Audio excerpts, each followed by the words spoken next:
Oke, selamat datang bagi para peserta yang baru bergabung di ruangan ini. Sudah mulai.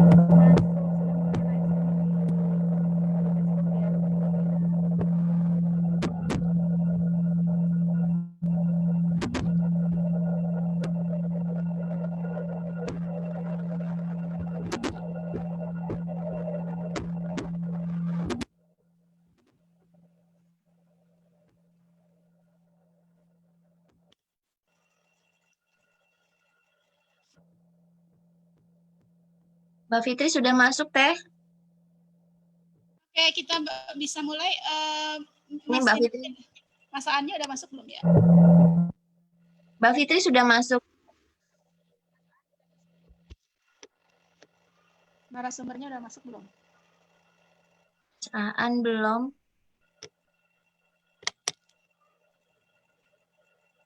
Oh ini, barusan masuk ini. Selamat datang Mas Aan.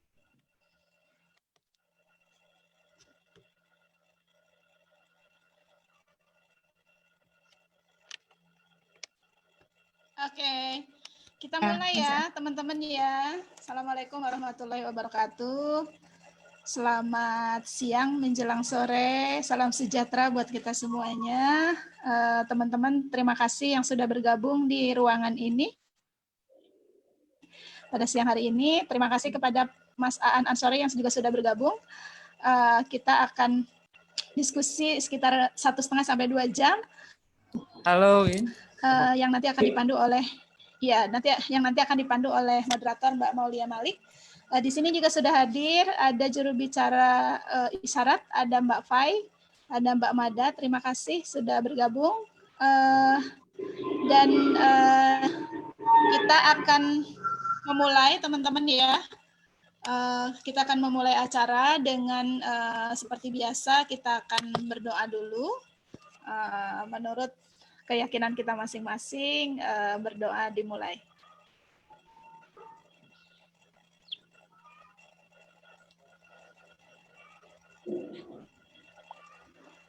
Selesai, terima kasih.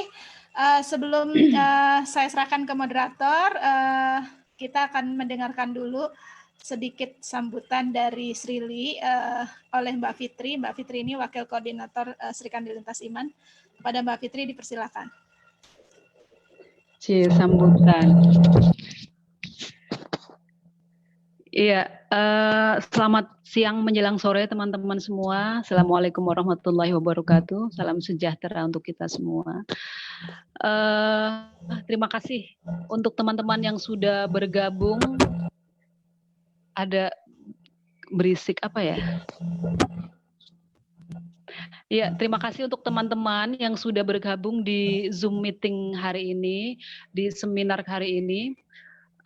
Mungkin saya akan sedikit memberi mungkin teman-teman yang ada di ruangan Zoom ini belum terlalu paham apa itu Srili dan kenapa acara ini ada. Jadi saya ingin sedikit memberi sedikit memberi gambaran tentang kepada teman-teman tentang apa sih Srili itu atau siapa sih Srili, komunitas semacam apa sih gitu. Jadi sebelumnya saya mengucapkan terima kasih dulu ya kepada teman-teman yang sudah hadir, juga kepada Mas Aan Ansori, terima kasih. Ini Jogja panas sekali Mas, panas yang nggak kira-kira ini. Saya sampai tapi mudah-mudahan hari ini Mas Aan bisa memberi kesejukan ya. Sama seperti cita-cita. Malah akan memprovokasi itu supaya lebih panas lagi. Jadi oke, baiklah. Udah dalam situasi panas juga dalam keadaan pandemi yang belum berkesudahan ya Mas ya. Oke teman-teman, mungkin saya akan sedikit ngomong tentang siapa sih Srili itu. Jadi Srili adalah sekumpulan perempuan-perempuan. Jadi Mas Aan ini termasuk minoritas di hari ini. Perkumpulan perempuan-perempuan yang punya cita-cita, yang punya concern. Ya malahan itu. Cewek apa? Ora ngerti apa ora. Jadi ini sekumpulan perempuan-perempuan yang punya concern dan perhatian penuh terhadap persoalan-persoalan perempuan dan anak yang kaitannya dengan perdamaian, dengan keberagaman gitu. Karena selama ini perempuan mungkin dianggap tidak terlalu banyak berperan di luar sana, sehingga kita merasa perlu untuk punya wadah sehingga akan lebih lebih terkoordinir gitu.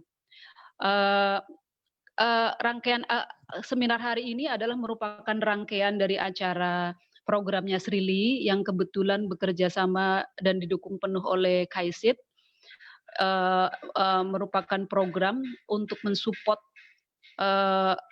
teman-teman perempuan lintas iman di masa pandemi dalam persoalan mental dan mensupport secara mental dan spiritual dalam teman-teman menghadapi pandemi ini, karena memang pandemi ini cukup serius ya, memberikan dampak yang dalam tanda kutip buruk, tapi sebetulnya kalau kita mau positif ada saja sisi-sisi positif yang kita bisa dapat gitu. Nah, teman-teman Srili ini kemudian bekerja sama dengan KAISID mengadakan serangkaian seminar dan workshop untuk mensupport kesehatan mental dan spiritual teman-teman, karena itu juga hal yang seringkali kadang-kadang orang melihat sakit itu hanya sekedar fisik, tapi sebetulnya mental seringkali diabaikan, dianggap tidak sakit gitu karena dia tidak terbaring, tidak apa gitu. Tapi sesungguhnya itu sesuatu yang serius dan makin lama bisa menjadi berimplikasi ke sakit fisik juga gitu. Sehingga acara ini menurut teman-teman Srili kemudian menjadi sangat penting gitu untuk disupport gitu, apalagi di masa pandemi ini gitu. Dan ini kan pandemi ini melibas tidak semua lapisan ya, dari kaya miskin mau yang laki-laki perempuan. Tapi di sini kami melihat bahwa perempuan memang punya sisi-sisi yang lebih berat lah dalam tanda kutip. Kemudian sehingga acara ini support terhadap kesehatan mental dan spiritual merasa menjadi buat kami menjadi bagian yang sangat penting untuk mendapat porsi perhatian yang sangat penting gitu. Mudah-mudahan hari ini Mas Aan akan bisa memberikan support juga, bagaimana Mas Aan akan bercerita banyak tentang kesalahan individu ya dan kesalahan sosial ya. Karena kadang-kadang di masa pandemi orang masih, terutama yang berhubungan agama kemarin ya, kita bisa begitu heroiknya gitu ketika kita dilarang untuk beribadah di masjid gitu loh. Padahal biasanya juga kagak pernah ke masjid juga, tapi begitu dilarang kenapa kita menjadi begitu panik dan apa gitu loh. Nanti mungkin Mas Aan akan ada juga ya Mas bagian itu, ya kan? Karena orang kalau disinggung soal agamanya memang kemudian menjadi langsung bertaring gitu kan, atau langsung apa, padahal kesehariannya bisa jadi kita juga orang yang malas dipanggil suara adzan atau dipanggil ketika diminta untuk ke gereja, tapi begitu ada larangan untuk tidak ke gereja karena pandemi, semua orang menjadi marah gitu loh. Ya bagi sebagian orang yang merasa itu hanya ini ya ketawa-ketawa aja sih. Cuman ini menarik untuk dibahas. Nanti Mas Aan saya kira akan banyak memberikan itu ya, kesalehan individu dan kesalehan sosial. Tapi saya jadi curhat nih Mas. Saya punya teman yang merasa bahwa kesalehan sosialnya lebih penting daripada kesalehan individu, walaupun menurut saya memang itu keduanya saling terkait ya, tapi bagi teman saya misalnya, ya yang penting berbuat baik sama orang, persoalan pribadinya dengan Tuhan bukan urusan lu, misalnya begitu. Ada yang seperti itu. Tapi yang kebanyakan kita tahu, pandemi ini kemudian kalau saya lihat semakin memunculkan bahwa orang beragama itu jadi begitu sangar, dan sebetulnya akhirnya kita seperti orang yang tidak mampu berbuat apa-apa sebetulnya gitu loh. Saya nggak ngerti deh. Pandemi membuat kita menjadi orang yang harusnya membuat kita menjadi Islamnya bermuhasabah ya. Apa benar sih yang kita teriakan selama ini itu memberikan solusi? Nyatanya kita diserang virus sekecil itu nggak bisa ngapa-ngapain gitu. Jadi support spiritual dari Mas Aan nanti akan sangat membantu kami deh untuk membuat Sri Kandi lebih bisa berpikir terbuka gitu loh. Jadi kami Sri Kandi Lintas Iman adalah komunitas yang memang diharapkan bisa menjadi jembatan atau menjadi apa ya, penghubung dari sesuatu yang selama ini berkontradiksi gitu. Kita samalah di dunia tuh urusannya hablum minan nasnya itu, urusan sama Tuhan. Oke, menjadi ini masing-masing. Saya mungkin agak nggak relevan ngasih sambutannya, tapi nggak apa-apa ya. Intinya intinya begitu, selamat berseminar, mudah-mudahan kita akan bisa mendapatkan banyak hal yang positif dan bisa membuat spiritualitas kita lebih baik gitu, kehidupan spiritualitas kita lebih baik. Oke, terima kasih. Wassalamualaikum warahmatullahi wabarakatuh. Waalaikumsalam warahmatullahi wabarakatuh. Terima kasih Mbak Fitri tadi sudah menjelaskan apa itu Srili dan program Srili ya untuk penguatan kesehatan mental dan ketahanan spiritual. Baik, untuk memperbanyak kesempatan, saya serahkan langsung kepada Mbak Moderator, Mbak Maulia Malik. Sekali lagi teman-teman di sini kita ada juru bahasa isyarat 2 orang, ada Mbak Fai dan Mbak Mada. Bagi teman-teman tulis silakan kalau mau bertanya bisa nanti raise hand dan akan diterjemahkan oleh JBI. Baik, silakan Mbak Maulia. Terima kasih Kang Win. Assalamualaikum warahmatullahi wabarakatuh, teman-teman. Selamat datang bagi teman-teman yang sudah hadir pada acara siang hari ini. Saya ucapkan terima kasih karena menyempatkan waktu weekendnya untuk mendapatkan pencerahan begitu ya dari Mas Aan. Semoga kita nanti menjadi dingin. Tapi saya nggak tahu kalau Mas Aan menjadikan suasananya malah panas ya. Di sini saya akan memperkenalkan diri. Nama saya Maulia. Saya anggota Serikandi Lintas Iman. Di sini kita akan belajar bareng bersama Mas Aan, yang saya ini sebenarnya ternyata sudah lama mengenal meskipun masih secara virtual begitu ya, Gus Aan. Gus Aan ini berasal dari Jombang, tetangga saya, karena saya dari Blitar, dan beliau ini aktif di Gus Durian Jombang, dan juga sebagai koordinator jaringan anti diskriminasi. Tetapi untuk kesehariannya beliau juga sebagai dosen di salah satu kampus di Surabaya, yaitu Ciputra, mengajar mata kuliah agama. Jadi menurut saya jika siang hari ini kita akan mendengarkan beliau untuk menyampaikan materi tentang bagaimana sih menumbuhkan kesalahan individual dan sosial untuk mengenal Tuhan. Nah, sebelum Mas Aan saya persilahkan, saya ingin mengawali dulu apa sebenarnya yang kita butuhkan untuk mengenal Tuhan. Apakah kita harus saleh dulu? Kalau tadi Mbak Fitri memberi sambutan bahwa kita perlu menyeimbangkan antara kesalahan sosial dan individu, lantas pertanyaan saya, apakah harus saleh dulu untuk bisa mengenal Tuhan? Dan boleh nggak kalau jangan-jangan boleh apa enggak gitu loh, kalau kita itu mengenal Tuhan tanpa membawa embel-embel agama misal, nah semacam itu. Jadi monggo waktu dan tempat saya persilakan untuk Mas Aan. Saya akan memberikan waktu kurang lebih 15 menit untuk presentasi.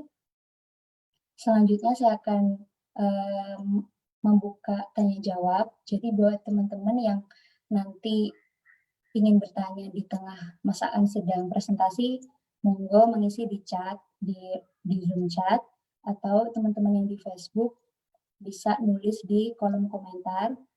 Selanjutnya nanti kalau sudah sesi tanya jawab, saya akan mempersilahkan bagi teman-teman yang berkenan untuk bertanya langsung ke Mas Aan. Dan selama sesi ini saya minta tolong buat teman-teman mute Zoom-nya, kecuali nanti saat tanya jawab atau memberi feedback begitu ya. Baik, waktu untuk Mas Aan saya persilakan.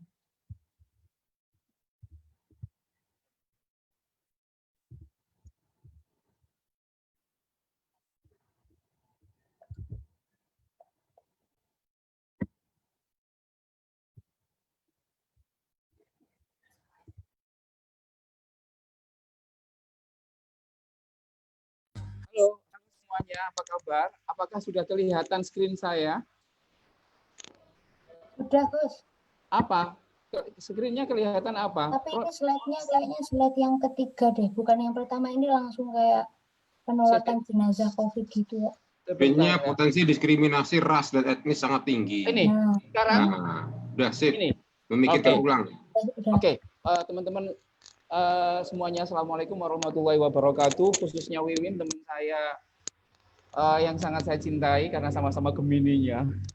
Saya terus terang saja bahwa saya pakai kopiah ya, karena ini kita akan ngomong soal Tuhan dalam kerangka yang menurut saya sangat challenging. Ini pula yang saya ajarkan kepada ratusan mahasiswa dan mahasiswi saya dari berbagai agama ketika kami belajar soal Tuhan dan agama itu sendiri. Ini tidak hanya soal teori, ini adalah perenungan saya. Jadi mohon maaf, saya mungkin bukan tipikal akademisi, tetapi yang saya tulis ini adalah 25% baca buku dan 85 kira-kira 75% kira-kira hasil perenungan. Kalau mau dipakai silahkan, tidak pun tidak ada masalah. Yang penting I want you to learn knowing your own God by your own experiences. Itu yang saya pahami ketika saya hampir 50 tahun berislam dalam segala dinamikanya. Teman-teman sekalian, tentu saja ini topik yang menurut saya sangat challenging dan mencoba untuk dikaitkan dengan berbagai fenomena yang ada di Indonesia ini, terutama tadi Mbak Fitri yang berusaha untuk menyangkut soal pandemi dan soal perempuan. Yang saya omongkan ini nanti adalah core of the core di dalam kesalihan dan Tuhan. Sehingga apa? Sehingga ini nanti kalau bisa dipahami, maka urusan perempuan, urusan interfaith, urusan pandemi, urusan sensitivitas kita soal Pancasila, kira-kira akan menjadi landasan. Saya menawarkan ini adalah cara pandang baru dalam beragama menurut versi Aanan Sori. Teman-teman sekalian, saya ingin mulai dari problem of statement seperti ini. Ketika COVID ini muncul, maka menurut saya melihat ada dua hal yang sangat konfrontatif. Pertama, bahwa yang positif, berbagai macam lapisan orang, entah dari suku apa, agama apa, kemudian bahu-membahu untuk melakukan kerja-kerja dalam melakukan penggalangan dan merespon soal COVID-19. Itu bagus. Itu bagus. Tetapi yang menurut saya ada sesuatu yang mengagetkan adalah bahwa ada ekses. Ada ekses dalam arti bagaimana mungkin kita yang bersatu padu untuk melawan imbas atau dampak dari COVID ini, tiba-tiba kita juga terjerembab di dalam apa yang disebut sebagai tindakan yang diskriminatif. Ini adalah berita penolakan jenazah COVID-19. Bayangkan kalau dulu orang benci agamanya, agama orang lain, kalau dulu mereka itu benci terhadap etnis tertentu, tetapi ketika mereka jadi bersatu, tidak saling membenci, kemudian common enemy mereka itu diarahkan ke COVID, bahkan pada orang-orang yang terindikasi mendapatkan COVID. Mereka didiskriminasi. Bahkan ketika mati pun, itu mereka juga tidak boleh untuk ditanam di situ. Ini yang bagi saya menarik. Jadi di satu sisi kemudian kita bisa memangkas tembok perbedaan agama, gender dan lain sebagainya, tapi di sisi yang lain ada banyak teman-teman kita yang ternyata melakukan praktek diskriminasi lagi. Itu kalau dalam aspek COVID-19. Nah, dalam aspek yang lebih luas lagi misalkan soal bagaimana bangsa ini ternyata masih juga mengidap apa yang saya sebut sebagai sindrom rasisme dan diskriminasi. Bagaimana etnis tertentu, ras tertentu di dalam landscape Pancasila itu ternyata masih dianggap sebagai bangsa yang sebagai ras atau suku yang the second class. Ada dua identitas suku ras yang yang per hari ini dianggap sebagai the lower classes. Yang pertama adalah Tionghoa, yang kedua adalah Papua. Orang kulit hitam Papua dan juga orang-orang Tionghoa. Ini survei dari Komnas HAM menyangkut soal potensi diskriminasi dan etnis sangat tinggi. Yang terakhir adalah fenomena soal KDRT yang meningkat akibat corona itu sendiri. Bagaimana mungkin ini bisa terjadi? Orang harusnya lebih salih, lebih santun, lebih bisa rahman dan rahim, tetapi COVID-19 selanjutnya tidak bisa kita kendalikan untuk tidak melakukan kekerasan kepada orang lain, terutama dari istri-istri kita. KDRT meningkat saat pandemi, kekerasan dalam rumah tangga di Jogja juga meningkat. Mungkin karena situasi ekonomi dan situasi sosial. Iya. Situasi sosial dan situasi ekonomi kemudian membuat para laki-laki itu tidak mampu menahan gejolaknya. Kenapa ini bisa terjadi? Nah, pertanyaan hipotesisnya adalah, ini kegalauan saya. Jika agama, no matter what religions you have, diturunkan Tuhan demi menuntun manusia menuju keadilan, kebahagiaan, dan kedamaian, lantas kenapa bangsa ini, bangsa yang 94% penduduknya mengaku agama sangat penting bagi kehidupan mereka, malah justru semakin terperosok ke dalam situasi yang jauh dari keinginan agama. Ini pertanyaan reflektif saya sebagai orang Islam. Kenapa sedemikian besar orang yang tiap tahun ingin menyempurnakan keislamannya dengan cara pergi ke Mekah, itu kesempurnaan keislaman ya. Tapi kemudian praktek diskriminasi dan intoleransi itu juga tidak kunjung turun. Pertanyaannya adalah kenapa kita semakin kaya tapi tidak semakin sehat tapi semakin pelit, kira-kira seperti itu. Ini kegalauan saya terkait soal agama, kesalehan, dan Tuhan itu sendiri. Saya mencoba menawarkan hipotesis ini yang bisa di-challenge oleh siapapun. Apa yang sesungguhnya terjadi? Seperti itu. Saya memahaminya yang pertama ya, yang sesungguhnya terjadi ini. Ini refleksi saya, mungkin bisa masuk dan juga bisa tidak. Pertama, saya merasa bahwa kita, khususnya bagaimana doktrin klasik menginstall bagaimana Tuhan itu dalam konstruksi pikiran saya yang hampir 50 tahun menjadi Islam. Tuhan itu dipahami sebagai entitas pencemburu dan siap menghancurkan siapa saja yang ia cemburui. Kok bisa gitu, An? Iya. Ingat, Tuhan dipahami sebagai entitas pencemburu. Kita lihat pengerusakan gereja, kan atas namanya apa? Karena atas namanya Tuhan yang dipilih atau dipeluk oleh pelaku kekerasan, itu merasa tidak suka kalau ada salib, kalau ada gereja tumbuh di situ. Artinya apa? Artinya Tuhan dalam perspektif para pelaku kekerasan itu adalah Tuhan yang jealous. Tuhan yang pencemburu. The jealous God, the envy God. Tuhan yang menurut persepsi laki-laki yang senang melakukan praktek kekerasan terhadap istrinya, itu mengatakan ketika istrinya mulai mempertanyakan kewenangan suaminya yang eksesif, kemudian dalam pikiran laki-laki itu, ia membawa Tuhan, aku ini representasi Tuhan sebagai laki-laki, sebagai pemimpin, jangan pernah mempertanyakan kewenanganku, wahai perempuan yang jadi istriku. You diam, do as you are told. Jadi apa?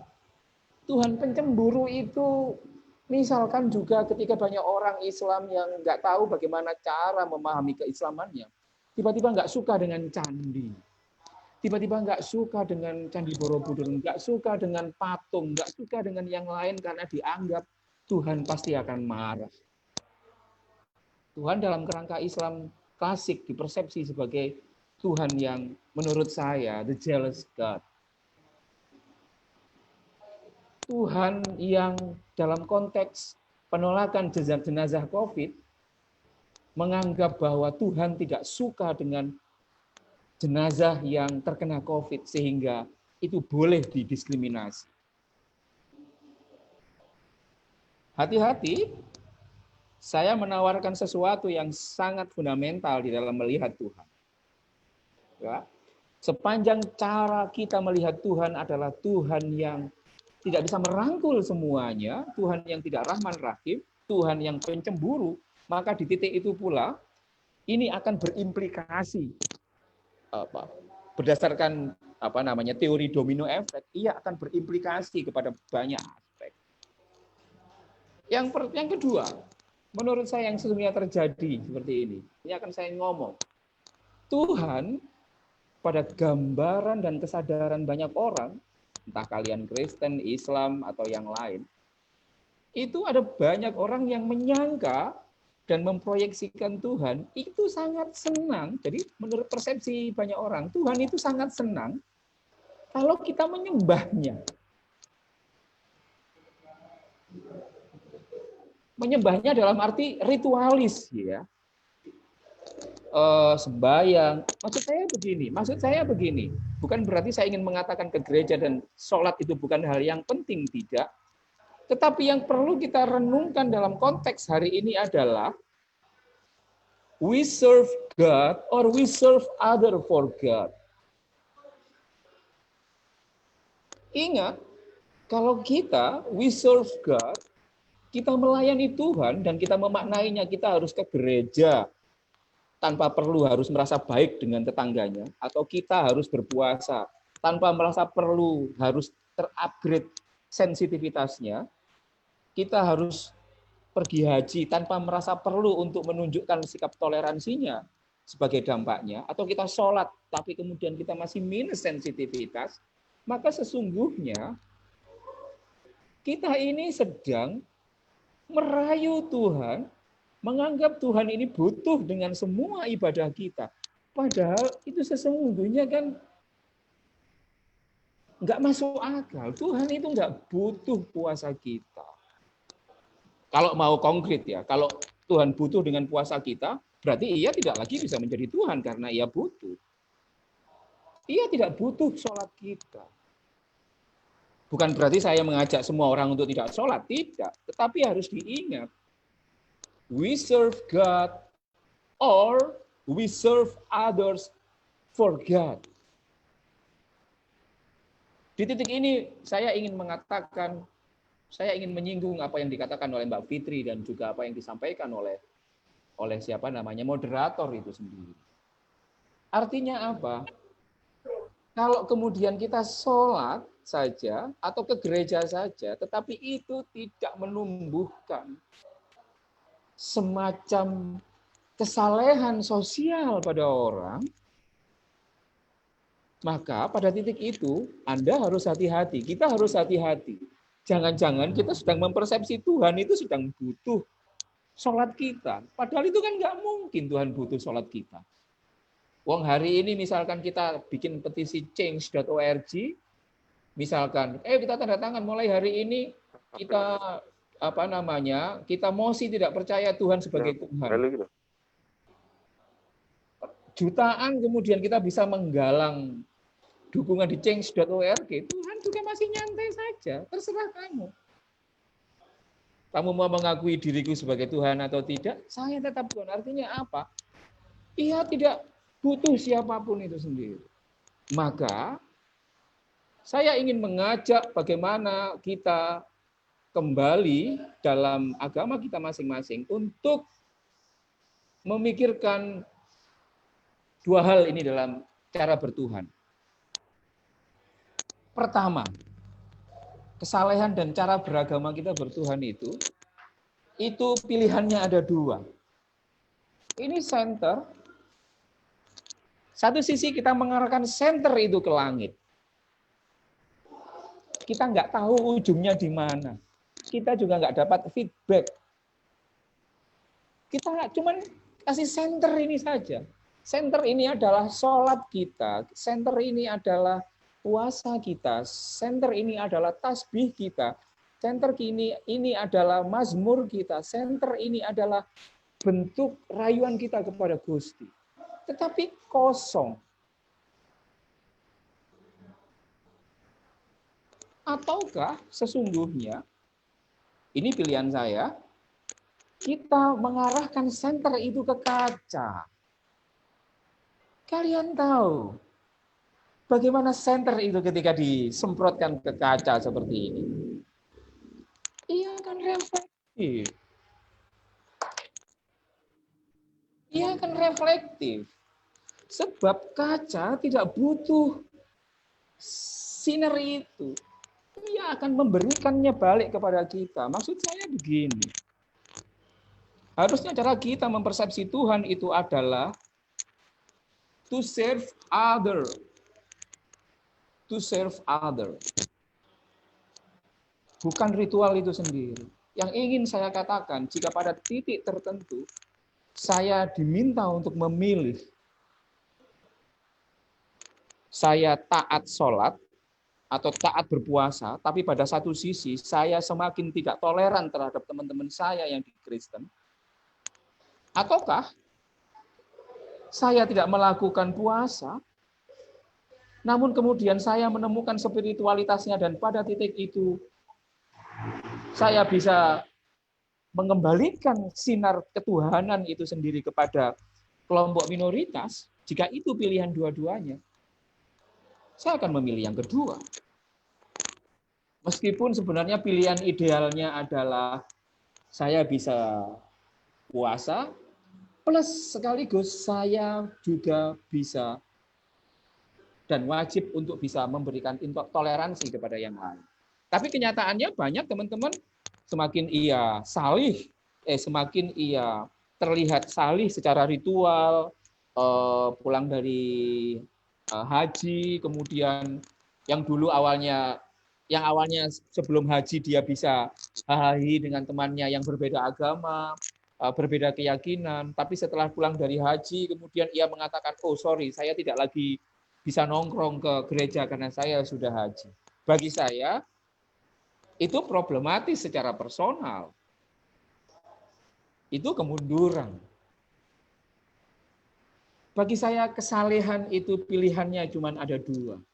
Kesalehan versi KBBI itu adalah lebih menjurus kepada ritualistik.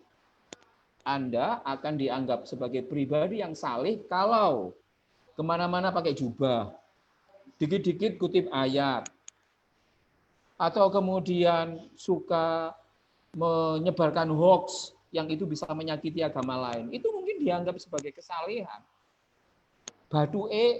Jidatnya itu hitam. Itu kesalehan taat beribadah kepada Tuhan dalam kerangka yang ritualistik. Atau kesalihan itu sendiri, solih dalam bahasa Arabnya, kalau dalam bahasa Inggrisnya itu solih itu artinya righteous. Righteous itu adalah, ini yang menarik, righteous itu adalah people who behave in a way that is morally correct. Bayangkan, Tuhan, jadi salih menurut KBBI itu seperti mengarahkan senter ke langit. Salih, righteous, menurut persepsi saya dan juga banyak orang, itu adalah ia seperti ke kaca. Seperti pantulan itu. Jadi ketika kita ngomong soal salih, itu adalah indikatornya adalah bahwa kita atau Anda semuanya, kita semuanya, tidak hanya benar secara hukum, tapi juga secara moral itu baik. Saya kasih tahu bedanya secara hukum dan secara moral itu baik. Secara hukum Islam klasik, punya istri lebih dari 4, itu boleh secara hukum klasik. Tapi secara moral, tidak. Karena apa? Karena itu menyakiti orang lain. Jadi moralitas lebih tinggi ketimbang hukum. Itu ciri bagaimana beragama mengarahkan senter ke kaca. Seperti itu. Nah, ini menurut saya menjadi hal yang penting bahwa kesalihan itu diukur seperti halnya apa yang disampaikan oleh orang yang sangat saya hormati, yakni Gandhi. Boleh nggak kaya tanpa bekerja? Melanggar hukum atau tidak? Misalkan kalau ayah saya sangat kaya, saya kemudian tidak perlu bekerja, saya tinggal minta uang, ATM dan banyak hal kepada orang tua saya, itu kan tidak melanggar hukum, tidak. Tapi secara moral, menurut Gandhi itu bermasalah. Wealth without work. Kalau kita kaya tanpa bekerja, itu sesungguhnya secara moral itu bermasalah. Boleh nggak kita kemudian berjualan, lalu kita mendapatkan untung 10 atau 100 kali lipat dari barang yang kita tawarkan? Secara hukum boleh, tetapi saya secara moral belum tentu. Moral itu ngomong soal baik dan buruk, apa yang pantas dan apa yang tidak pantas. Pantas enggak ya? Misalkan semuanya pakai masker, tapi ternyata saya nggak pakai masker. Dalam arti ini soal sensitivitas. Nah, ini menurut saya menjadi hal yang menarik soal kesalihan. Pilihannya ada di kita. Apakah kita mau salih dalam aspek ritualistik, ataukah kemudian kesalihan kita mau kita upgrade levelnya seperti halnya kita mengarahkan senter ke kaca. Sehingga apa? Sehingga kita termasuk orang yang people who behave in a way that is morally correct. Kalau ini soal moral, maka ketika kita menemukan dompet di terminal atau kita menemukan HP di terminal dan di situ tidak ada orang yang tahu, kita tidak akan mengambil itu. Karena secara moral itu tidak perlu. Ini menurut saya menjadi catatan yang penting soal spiritualitas itu. Lalu ngomong soal Tuhan. Ini saya challenge teman-teman untuk berkenalan dengan Tuhan dalam konstruksi ala Anansori itu sendiri. Saya kasih tahu teman-teman, saya Islam Sunni Nahdiyin. Di dalam tradisi Islam Sunni Nahdiyin, untuk mengenal Allah, itu salah satunya adalah dengan mengetahui 99 namanya. Namanya Asmaul Husna, nama-nama yang agung. Tetapi saya menemukan ada 3 nama, ada 3 atribusi Tuhan, nama di Asmaul Husna, yang nampaknya agak problematik di dalam soal keagungan itu. Saya tidak sedang mendebat, tapi saya ingin mengatakan bahwa Tuhan itu juga oleh para penafsir itu juga dianggap sebagai punya hak atau yang maha menimpakan kemudaratan. Jadi kalau misalkan ada orang yang sengsara, itu kemudian ya memang Tuhan itu ya bisa membuat orang sengsara. Jadi Tuhan dipersepsikan menjadi agak kejam dan agak problematik. Masa keagungan itu identik dengan ia sangat kejam seperti itu. Ini misalkan seringkali waktu saya kecil ketika saya lupa nggak puasa, kemudian orang tua saya selalu ngomong, awas kalau kamu nggak puasa, kamu nanti akan masukkan neraka, kakimu akan dipetenteng seperti ini, ya, terus tanganmu juga nanti kamu digergaji. Jadi Tuhan itu dicitrakan menjadi entitas yang sangat bengis.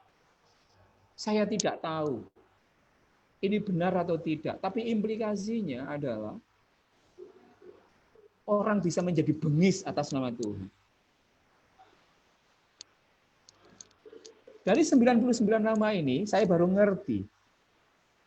Dari 99 nama ini ada kecenderungan bahwa Gusti Allah itu yang paling sering disebut statusnya itu cuma ada 2. Bismillahirrahmanirrahim, Rahman dan Rahim. Rahman dan Rahim. Saya jadi mikir, kenapa Rahman dan Rahim? Apakah ada Bismillahil Aliyil Hakim atau Bismillahil Dororil Qobid? Sangat jarang. Kita kalau ngomong Bismillah itu pasti Rahman dan Rahim.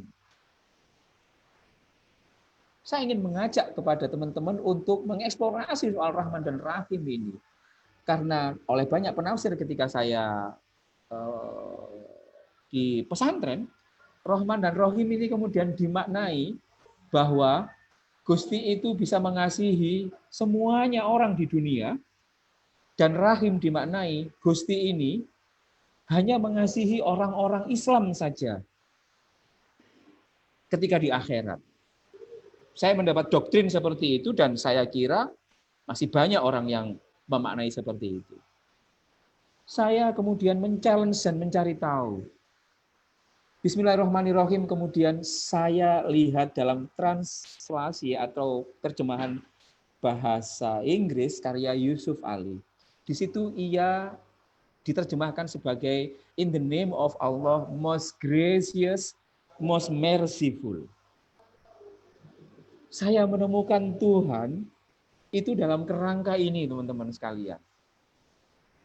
Gracious and merciful. Sebentar ya, saya nggak kelihatan. Rahman itu maha pengasih. Maha pengasih itu adalah behaving in pleasant and polite calm way. Jadi menurut Tuhan sendiri, Tuhan itu orang yang menyenangkan. Tuhan itu sangat sopan. Tuhan itu sangat santai. Bayangkan, gracious itu dalam Merriam-Webster itu dimaknai adalah mereka yang mempunyai ciri orang yang sangat baik dan sangat sopan santun. Bayangkan ini seperti persepsi kita atas Fir'aun atau persepsi kita tentang raja yang sangat meneduhkan begitu, sangat sopan. Ini Rahman.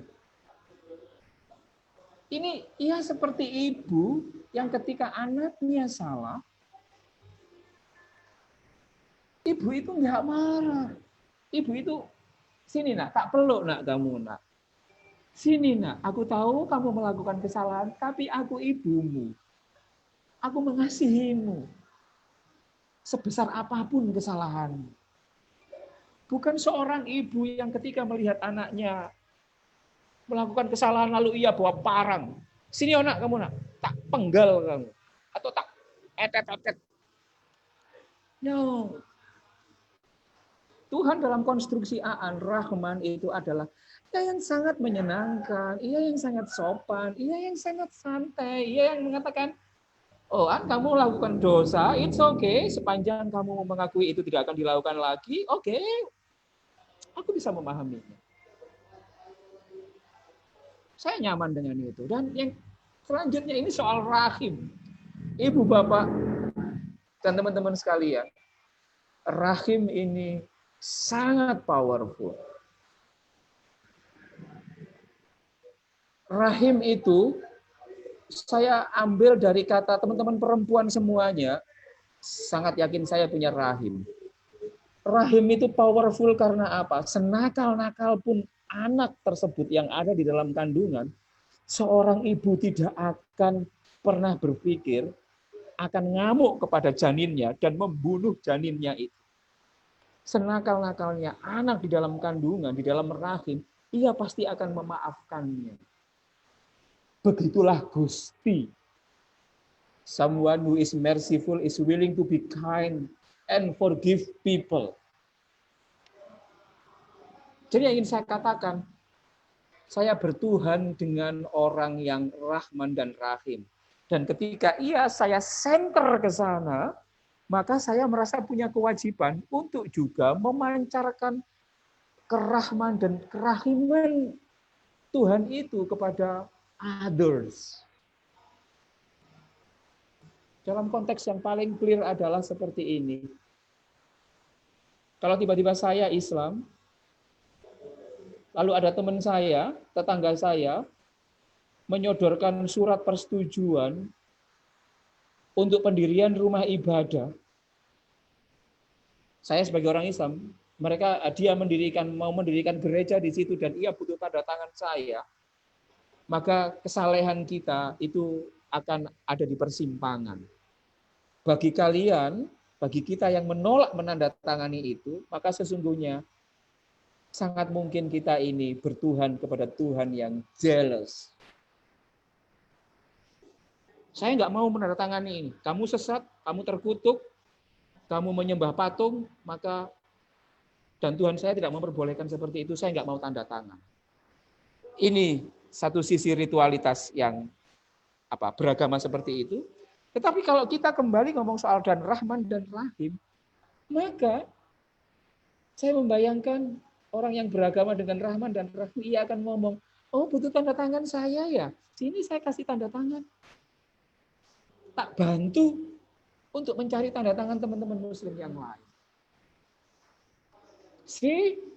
Sama-sama Rahman dan Rahim, tetapi cara pandangnya berbeda. Ini bagi saya yang menarik. Yang terakhir, teman-teman sekalian, ini adalah, mari kita lihat di kita. Ini yang terakhir, slide saya yang terakhir, untuk men-challenge kita. Saya nggak tahu, ini saya nginjak gas paling kenceng ini di dalam soal spiritualitas. Lihatlah kita. Kita itu dapat tugas untuk menjadi the righteous. Kiri. Kita seperti itu. Untuk mencapai righteous ini, sangat banyak di antara kita, itu untuk kemudian memilih melakukan ritual-ritual tertentu. Ritual tertentu. Termasuk untuk bisa, saya ulangi, untuk menjadi righteous seperti ini, salah satu jalan adalah kita bisa meyakini Tuhan terlebih dahulu. Ingat, untuk menjadi righteous dalam skema ini, kita terlebih dahulu diminta untuk meyakini adanya Tuhan. Apakah berhenti di situ? Tidak. Setelah kita diminta untuk meyakini adanya Tuhan, kita disuruh memilih lagi. Oke, kalian mau meyakini Tuhan dalam agama apa? Kita langsung memilih agama satu. Atau agama 2, atau agama 3. Oke, di agama 1 selesai urusan bukan. Kita disuruh memilih. Kita mau sekte yang mana? Misalkan, Tuhan dalam kategori pengikut Yesus. Oke, Anda mau apa? Kristen atau Katolik atau Protestan? Protestan. Protestan yang mana? Harismatik atau ekumenis? Setelah itu kemudian kita memilih ritual. Baru kemudian kita. Bayangkan, kita ada 4 step, 1, 2, 3, 4 sebelum ke sini. Nah, kadang-kadang kita itu terjerembab di ritual dan sekte ini dan menganggap bahwa ritual di sekte tertentu atau agama di agama tertentu itu kemudian kita anggap sebagai hal yang tidak bisa memberikan tidak bisa menghantarkan kita pada righteous itu sendiri. Kita kerap gegeran karena kita merasa jalan kita yang terbentang itu adalah satu-satunya yang benar. Saya ingin mengatakan bahwa terserah kamu mau yang mana dalam konteks ketuhanan itu sendiri, mau agama yang mana, tapi pastikan kamu tidak lupa untuk menjadi righteous. Tugas kalian, tugas kita bukan ribet urusan apakah kita nanti mau naik kereta api, mau naik bus, atau mau naik mobil pribadi, atau mau jalan kaki untuk menuju Surabaya. Tugas kita utama adalah menuju Surabaya. Terserah mau pakai mau pakai kapal atau seperti apa. Yang penting nyampe Surabaya. Dan kita tidak perlu untuk menghina. Kalau kita ke Surabaya naik sepeda motor, maka kita tidak perlu menghina siapapun yang ke Surabaya naik bus atau naik kereta api. Yang terakhir, problem kita adalah bisakah secara pengalaman dan teori orang kita itu bisa menjadi salih. Ingat, ini garis yang terputus-putus. Saya ingin semua fokus terputus-putus ini. Bisakah kita menjadi salih, menjadi righteous tanpa terlebih dahulu mengenal Tuhan? Mungkin atau tidak? Ini menurut saya menjadi hal yang krusial bagi saya. Saya kira itu Maulia provokasi saya. Semoga ini menjadi catatan penting bagaimana konstruksi tentang kesalehan ritual dan kemudian kesalehan sosial itu terkait dengan bagaimana kita mengenal Tuhan. Sekali lagi, Tuhan tidak perlu dikenal. Yang Ia ingin kita lakukan sebenarnya adalah bertindaklah sebagaimana dua wujud utama Tuhan, Rahman dan Rahim kepada yang lain. We serve God as well as we serve others for God. Bagi saya itu. Terima kasih Maulia. Mohon maaf kalau terlalu panjang. Terima kasih, Gus Aan. Luar biasa sekali. We serve God or we serve others for God. Itu menurut saya sangat relate sama yang Gus Aan tadi sampaikan di awal. Terkait mengenal Tuhan berdasarkan pengalaman. Tapi di akhir, Gus Aan juga menyampaikan kita tidak perlu mengenal Tuhan. Lantas Tuhan itu ada di mana, Gus? Nah, ini sambil menunggu teman-teman tanya, saya ingin membacakan respon teman-teman. Sebentar. Halo. Sebenarnya kalau tadi pertanyaanmu adalah Tuhan itu ada di mana, saya akan balik bertanya. Sepenting apa pertanyaanmu itu, atau pertanyaan siapapun menyangkut di mana letak Tuhan, itu bisa mendorongmu untuk bisa menjadi lebih baik. Jadi ini pertanyaan agak sulit dipahami, tetapi begini. Apakah ketika kamu atau kita semuanya mencari tahu di mana Tuhan, mau di kolong jembatan atau mau di atas dan lain sebagainya. Oke, kalau kamu menemukan itu, apakah pasti bahwa kamu nanti akan toleransimu, humanismemu itu akan naik atau tidak? Sebab jika tidak naik, bagi saya useless. Seperti itu. Saya kira itu sambaran saya, Maul. Silakan kalau mau di. Karena sering Gus mendengar, karena tadi dengan menyampaikan ada beberapa hal yang kita itu kalau seolah itu ya bermoral istilahnya gitu lah ya, yang bisa saya tangkap. Jadi maksudnya ini lebih ke how we behave with others or to others. Nah di sini sebenarnya kalau tadi Gus Aan menyambar, lantas apakah kalau kita sudah menemukan Tuhan kita akan menjadi lebih baik, itu sama sekali tidak bisa saya jawab secara personal, karena kacamatanya adalah berdasarkan pengalaman kita sendiri-sendiri dan kita masing-masing dalam mengenal Tuhan itu sendiri. Nah, sehingga saya sangat setuju dengan yang Gus Aan sampaikan bahwa ritual atau bungkus-bungkus apapun yang akhirnya menjadikan kita seolah-olah Tuhan butuh kita itu ya nggak benar gitu. Nah, di sini ada teman yang dari peserta yang menyampaikan bahwa humanism is better than religious. Berarti mau ibadah kepada Tuhan asalkan mempunyai hati manusia, Tuhan ada di mana-mana. Nah, kalau melihat konteks hari ini, Gus, karena di sini teman-teman belum ada yang bertanya, saya yang akan memulai bertanya. Others dalam arti orang banyak yang kita harus serve itu atas nama Tuhan, itu tuh terkadang tuh terkotakkan karena agama tadi, Gus. Itu sangat saya sendiri juga mengalami sebagai orang Islam begitu. Contohnya pengalaman saya masuk ke lingkungan PSK. Apa? Ini masuk ke lingkungan PSK. Oh, ke PS, ya PS, oke. Ya. Atau bahasa orang sering bilang mungkin ke lingkungan yang wilayah kotor gitu lah ya. Iya. secara nggak langsung atau langsung orang sudah memunculkan judgement bahwa mereka itu sudah tidak mengenal Tuhan, kenapa perlu kamu bantu misal, atau semacam itu Gus. Nah itu bagaimana kita memaknai orang lain dalam hal yang merangkul tuh without boundaries gitu loh. Siapa dia, Iya. jadi kan sama kayak peta yang Gus Aan buat di belakang. Nah ini relate sama ada temen yang tanya di chat terkait definisi memaknai others itu sendiri Gus. Memaknai apa? Memaknai the others. Others. Nah, Iya. jadi mungkin Gus Aan bisa respon dulu itu.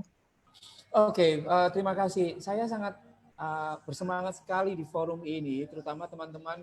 Saya harapkan ini bukan menjadi forum saya sendiri. Teman-teman bisa bisa berinteraksi di sini untuk menyampaikan gagasannya, menyangkut bagaimana cara kita meletakkan Tuhan dan agama soal itu. Saya akan mulai dengan humanism is better than religion itself. Saya sangat bisa memahami ketika ada teman-teman yang mengatakan seperti itu. Karena memang agama itu kan nggak bisa bicara toh, Maul. Agama itu hanya bicara ketika pemeluknya merepresentasi agama itu. Ketika 52% Muslim Indonesia menurut survei LSI mengaku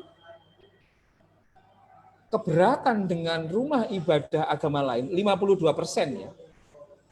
Maka kemudian orang-orang Kristen pasti akan ngomong, ya ampun, Islam kok seperti ini ya. Apa yang salah? Gitu. Saya sama sekali tidak menyalahkan ketika ada orang yang kemudian berpikir bahwa humanism is better than religion itself. Meskipun sebenarnya saya ingin menawarkan bahwa beragama itu juga pada titik tertentu, beragama menurut saya itu juga humanism itself. Religion is humanism. Humanism itu apa toh? Kemanusiaan itu apa toh? Tak kasih tahu kemanusiaan.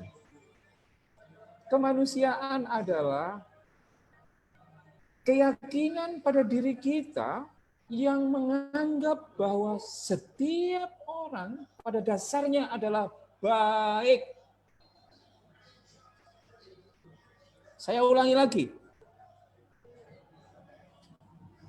Humanity, kemanusiaan adalah keyakinan pada seseorang yang mengatakan bahwa pada dasarnya setiap orang adalah baik. Saya kalau ngomong seperti ini, ingat Gus Dur. Gus Dur itu membagi orang, itu cuma ada dua. Orang baik, orang yang sedang dalam proses menuju baik. Bukan orang baik dan orang jelek. No. Kenapa Gus Dur mengatakan orang itu sedang dalam proses menuju baik? Sebab hanya dengan meyakini seperti itu, maka seseorang itu akan terus bisa mengasihinya. Rahman dan Rahim itu sendiri.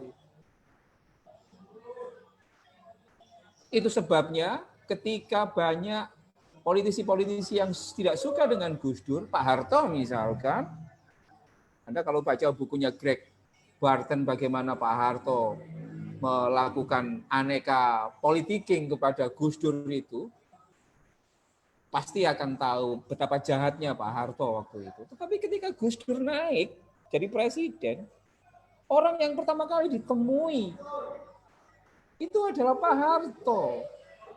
Padahal sebenarnya Gus Dur bisa bilang kepada Jaksa Agung, tolong jebloskan ia atau bagaimana itu. Tetapi ia malah datang.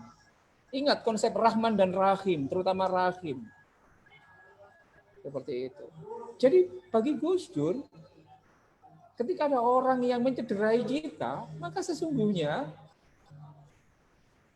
Gus Dur mempersepsi, ia bukan orang jahat. Ia sedang dalam proses menuju baik. Saya ingin meletakkan ini dalam konteks PSK. siapa kita berani melakukan penghakiman moralitas pada orang itu? Jangan pernah menghakimi orang itu sebelum kita pernah memakai sepatunya. Kita tidak bisa seperti itu. Karena bagi saya itu bermasalah. Tapi yang ingin saya katakan, kenapa Maul kita kok punya cara pandang seperti itu? Sebab sejak kecil menyangkut PSK atau menyangkut yang lain, atau Islam dan Kristen, atau laki-laki dan perempuan, kalau saya laki-laki misalkan, maka saya didoktrin untuk bisa berpikir bias. Berpikir bias itu begini. Berpikir bias itu adalah meyakini bahwa identitas tertentu lebih tinggi derajatnya ketimbang identitas yang lain. Oleh karena saya ini laki-laki punya penis misalkan, maka saya didoktrin derajat saya lebih tinggi ketimbang perempuan. Oleh karena saya Islam, maka saya didoktrin value saya, harga saya lebih tinggi, saya merasa lebih bisa terselamatkan ketimbang orang Kristen. Oleh karena saya bukan PS, pekerja seks, maka saya didoktrin bahwa PS itu orang yang jahat dan lain sebagainya. Padahal kita nggak tahu. Yang kita tahu adalah ia bekerja. Ia menggunakan piranti organ tubuhnya, bukan organ tubuh orang lain ya. Bukan tubuh orang lain. Ia menggunakan organ tubuhnya sendiri untuk bekerja. Bagi saya, PS itu jauh lebih jujur ketimbang para koruptor. PS itu tidak menggunakan tubuh orang lain untuk dieksploitasi, untuk mendapatkan keuntungan. Koruptor, ia mengambil hak orang lain. Ini kalau mau ngomong secara progresif dan liberal. Dan tercerahkan. Yang ingin saya katakan adalah, sebenarnya kalau kita merefleksikan kepada soal Rahman dan Rahim itu, maka bias itu, menurut saya gini, bias itu adalah pangkal utama bagaimana kita mendefinisikan others. Orang saya seperti saya hetero merasa lebih tinggi ketimbang orang yang non hetero. Saya merasa derajat saya lebih tinggi ketimbang orang gay, ketimbang orang biseksual, ketimbang orang-orang aseksual. Saya cisgender, laki-laki yang tampil seperti laki-laki, merasa diri saya lebih tinggi ketimbang laki-laki yang transgender.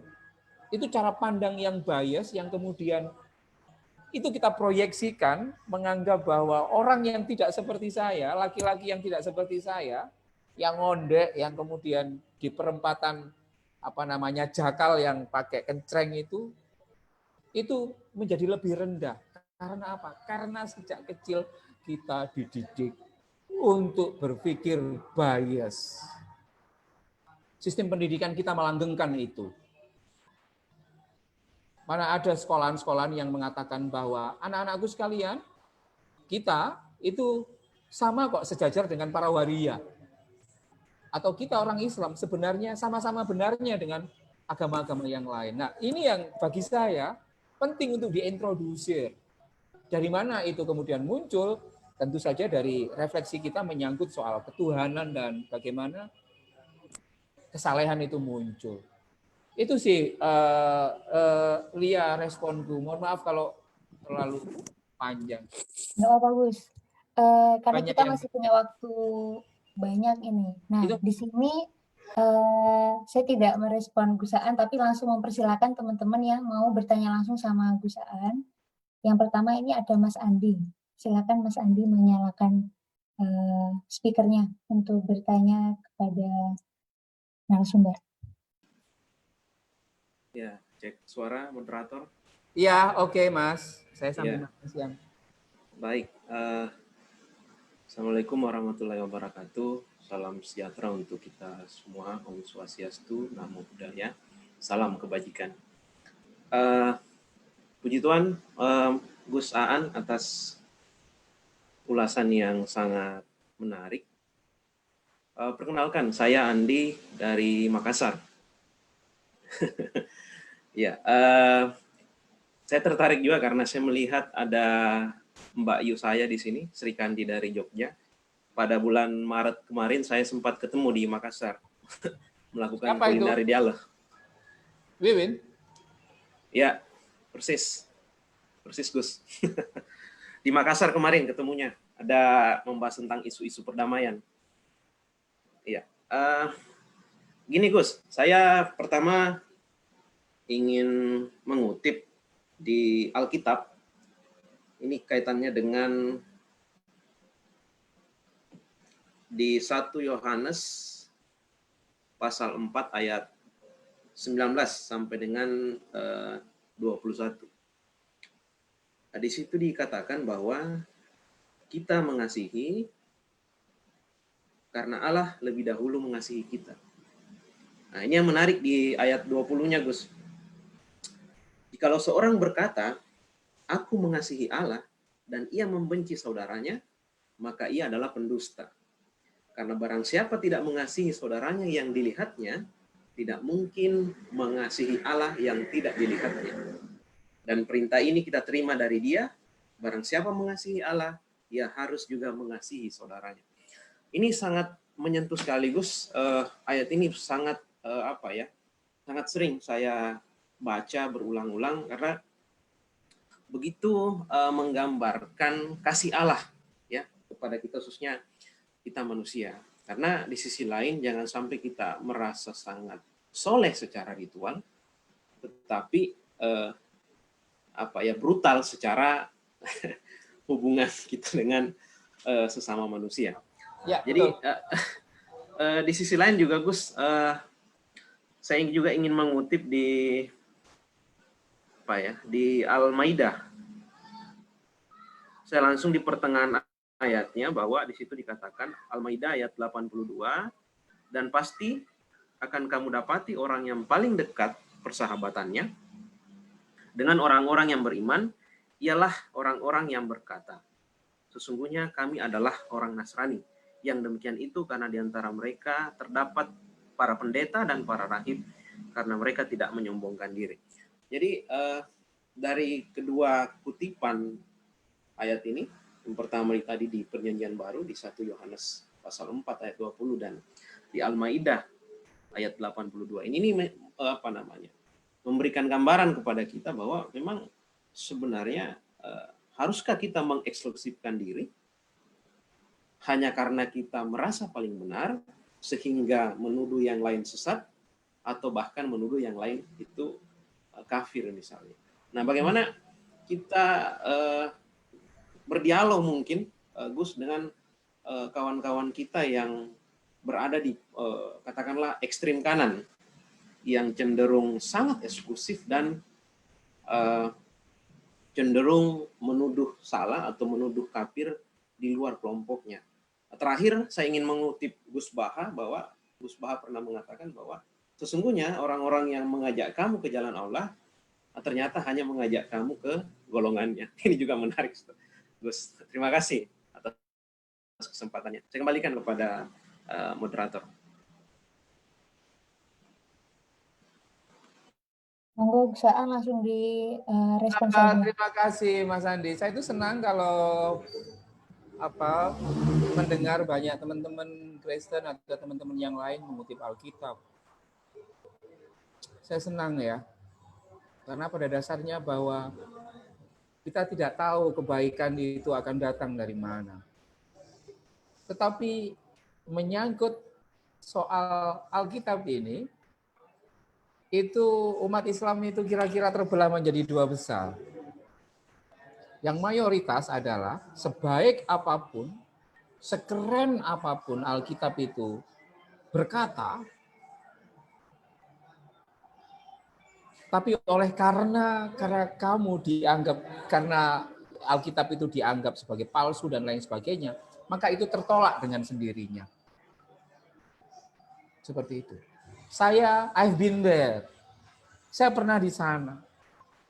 Sampai kemudian saya merefleksi ulang dalam 3-4 tahun terakhir ini menyangkut satu ayat penting yang menurut saya menjadi jembatan saya untuk juga bisa memasukkan Alkitab yang isinya adalah Perjanjian Lama Taurat, Mazmur, Zabur, dan Perjanjian Baru, Injil, dan lain sebagainya, itu menjadi satu set yang juga ada di dalam sistem pengetahuan teologi saya. Artinya apa? Yang ingin saya katakan adalah saya juga tidak hanya membaca Al-Quran saja, tetapi kemudian saya juga membaca hal yang lain dan meletakkan mereka itu sejajar.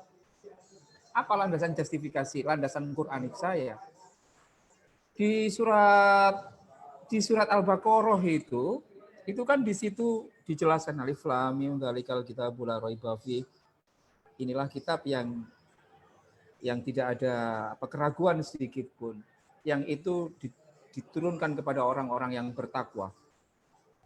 Salah satu ciri orang yang bertakwa ialah di dalam ayat selanjutnya, alladzina yu'minuna, adalah orang-orang bima unzila ilaika, yang mengimani Al-Quran, wa ma unzila min qablik, dan mereka yang mengimani kitab-kitab suci sebelum Al-Quran itu sendiri. Ayat itu ribuan kali saya baca sejak saya kecil. Tetapi saya baru sadar dengan perspektif yang baru, saya ingin mengatakan bahwa, oh iya, di dalam sistem keimanan kami ini tidak hanya diminta untuk meyakini Al-Quran, tapi juga mengimani.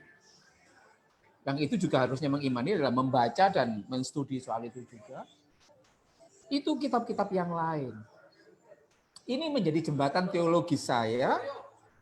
Saya tidak tahu, it work for me. Mungkin teman-teman yang lain menganggap ini tidak work, ya terserah. Tetapi bagi saya, bahwa ketika Al-Quran, ketika Alkitab tadi, seperti yang tadi disampaikan oleh Mas Andi, begitu dahsyat mengucapkan soal bagaimana konsep mengasihi Allah di dalam Alkitab, atau Allah bagaimana mengasihi seperti itu, saya menyambungkannya dengan konsep Rahman dan Rahim, dan itu masuk. Rahman Rahim versi Anan Sori ya. Kalau Rahman Rahim versi klasik tidak bisa. Kenapa kok tidak bisa? Karena mereka masih menganggap mereka masih belum mengenal kekristenan itu sendiri. Yang masih dianggap sebagai kompetitor. Sehingga bagi saya yang terpenting di dalam berelasi itu adalah jujur. Menurut saya. Mas Andi, saya juga harus jujur ya. Bahwa sangat banyak ayat-ayat di dalam Al-Quran yang itu menjadi sangat melukai kalau dibaca secara literal. Melukai khususnya kepada orang Yahudi, Kristen, dan juga para penyembah berhala. Melukai. Kalau kita membaca surat At-Taubah misalkan, Bara'atun minallah, itu ayat terakhir yang selalu dipegang oleh kalangan klasik sebagai ayat terakhir, sebagai surat terakhir yang diturunkan. Ayat itu sangat pedih dan menginstruksikan kepada siapapun yang tidak meyakini Gusti Allah Islam itu sebagai agama yang final, maka ia boleh diperangi. Ada banyak teman-teman yang masih berpikir seperti itu. Dan itu sebabnya survei PPI, MUIN, dan lain sebagainya masih seperti itu. Saya meyakini bahwa ada masih banyak ayat-ayat di dalam kitab suci saya yang jika dilihat secara literal, itu sepertinya agak berbenturan. Ya, satu sisi kita diminta untuk baik, tapi satu sisi kemudian kita diminta untuk memerangi orang yang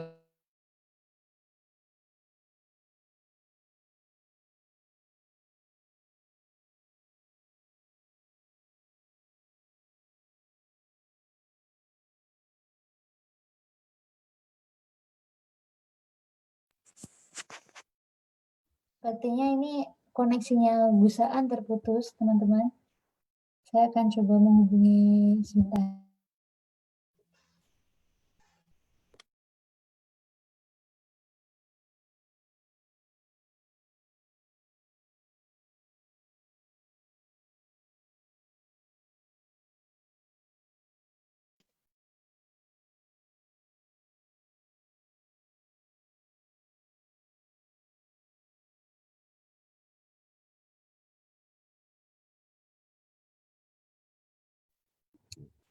Mohon bersabar ya teman-teman, karena ini sepertinya Gusaan live karena koneksinya sepertinya.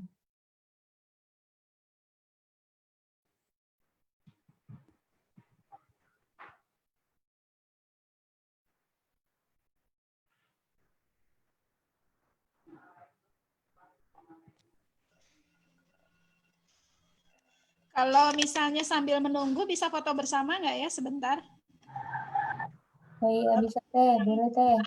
Menghidupkan videonya boleh dibantu foto bersama sehingga nanti di akhir kita udah nggak foto bersama lagi. Baik. Oke.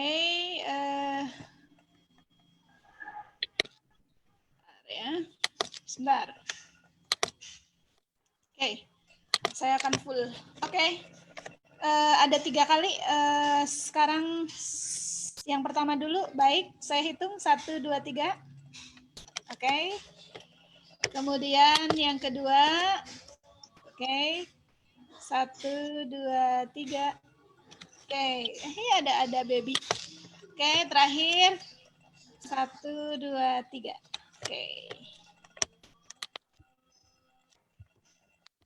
Iya. Mas Aan kayaknya baru masuk lagi. Ini apa internetnya trouble jadi mau coba connect lagi. Nah, Nah, mungkin sudah sambil udah. Oh, I'm sorry. Tiba-tiba warkopku routernya bermasalah. Sorry ya, I'm sorry. Gambarku kok lebih keren di sini ya. I'm sorry. Wah, Anas. Ya, oke, semua bisa Oke. Ya, bagi saya memang seperti itu. Bagi saya, yang untuk merespon Mas Andi seperti ini, Mas Andi, orang Indonesia itu kalau diceramai supaya toleran, itu akan masuk telinga kanan, keluar telinga kiri. Cara yang terbaik untuk mengajarkan kesalehan yang toleransi kepada yang lain itu adalah tidak dengan ceramah, tetapi dengan menjadi teladan. Banyak kiai-kiai yang mengatakan, oh kami dengan orang-orang Kristen baik dan lain sebagainya. Tetapi ketika Natalan itu datang, tidak ada satupun dari mereka, atau sangat sedikit dari mereka, yang misalkan berani mengekspos dirinya untuk mengatakan, ini loh pesantrenku mengucapkan selamat Natal kepada yang lain. Tidak ada yang berani. Kenapa seperti itu? Ya, mereka menurut saya, karena mereka tidak berani menjadi teladan. Tahun 2017 yang lalu, di Indonesia, itu ada hampir 28.000 pesantren. Catatan dari Kemenak. 28.000 pesantren. Tahun 2017 atau 2018, hanya ada 1 pesantren dari 28.000 pesantren itu yang berani secara terang-terangan mengucapkan selamat Natal santrinya. Pesantren itu namanya pesantren Ngalah di Pasuruan. Yang ingin saya katakan, kalau kita mau ngomong ke banyak orang, apakah kalian berteman dengan orang Kristen? Oh ya berteman. Tapi kamu tidak mengucapkan selamat Natal. Oh tidak boleh. Loh bagaimana mungkin kita bisa mengasihi orang, tapi ternyata iya kita tidak bisa tidak bisa ikut berbahagia atas teman itu sendiri. Nah, bagi saya teladan itu menjadi penting. Teladan itu menjadi penting. Kalau hanya diceramai saja, nggak bakalan bisa, Mas. Orang Islam di Indonesia itu sukanya memang menonton stand up komedi seperti itu. Tetapi banyak dari kita yang malas untuk menjadi teladan. Bayangkan kalau ada 50 kiai saja yang berani seperti Pondok Pesantren Ngalah mendorong santri-santrinya untuk bisa mengucapkan selamat Natal, divideoin, diviralkan, saya kira wajah Indonesia, wajah keislaman di Indonesia ini akan menjadi jauh lebih oke. Ya. Itu sih menurutku. Silakan mau. Ini langsung ke pertanyaan teman-teman akan saya gabung yang sama-sama. Jadi Ayah. ada yang pertama menyampaikan bahwa Tuhan itu tidak berpihak atas siapa yang Dia Gimana? kasihi, Maul ya? Tuhan, Gimana Maul? bahwa Tuhan itu tidak terikat pada waktu dan tempat, dan juga tidak memiliki keberpihakan pada siapa Dia akan mengasihi manusia ataupun makhluknya begitu. Tetapi di pertanyaan yang lain itu ada dua yang menurut saya kontras tapi perlu dijawab dua-duanya. Yang pertama, saya mencintai Tuhan, tapi saya tidak menyukai sistem kelembagaan agama. Dan Ya, pertanyaan kedua, bagus itu. bolehkah mencintai Tuhan tanpa harus beragama? Begitu Gus, tolong direspon dulu.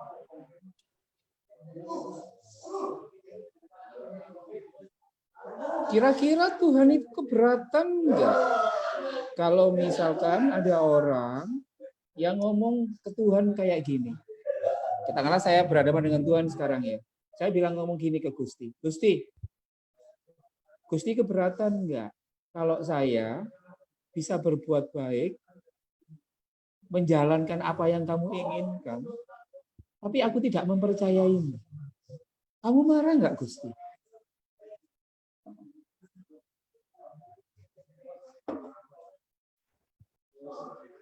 Kalau Tuhanku, Maul, ia akan ketawa. Ia akan nongkrong. Oh, sini. Pinter sekali kamu. Karena ia terikat dengan Rahman dan Rahim. Ia akan mengasihi, sama seperti orang tua kita. Ia akan tetap menganggap kita anak, meskipun kita sangat nakal quote unquote. Bagi saya, kalau saya jadi Tuhan ya, dengan pertanyaan bisakah saya mencintaimu yang seperti pertanyaan yang kedua itu tadi, tambah tak traktir ngopi hari ini. Gini nomor rekeningmu biro. Serius sih aku, serius ini aku. Karena apa? Rahim itu adalah kemampuan untuk memaafkan, padahal ia punya segala fasilitas untuk menghancurkan orang itu. Tapi ia memilih mengampuni. Ini contohnya seperti yang kalau misalkan itu rahim loh ya. Jadi harusnya kau niki wis tak iles. Sudah tak gerindo kayak gini-gini. Tetapi aku lebih memaafkanmu. Itulah rahim. Lebih memilih memaafkan, padahal ia bisa menghancurkan. Ini kan sulit sekali loh. Kalau kita memaafkan karena kita tidak punya kekuatan untuk menghancurkan, wajar lah. Wajar itu. Misalkan kiai kita atau pendeta kita atau orang yang sangat kaya, kita miskin, dia melanggar hak kita. Lalu kita memaafkannya ya, yes tak maafin Pak Kiai, Pak Pendeta. Ya wajar kamu tidak punya kekuatan menghancurkan. Tapi kalau dibalik, nah Tuhan itu bermakna rahim. Bagi saya, Tuhan menurut saya, iya loh nggak keberatan. Dia cuma kayak gini, asal kamu bahagiaan, nggak bersamaku pun nggak ada masalah.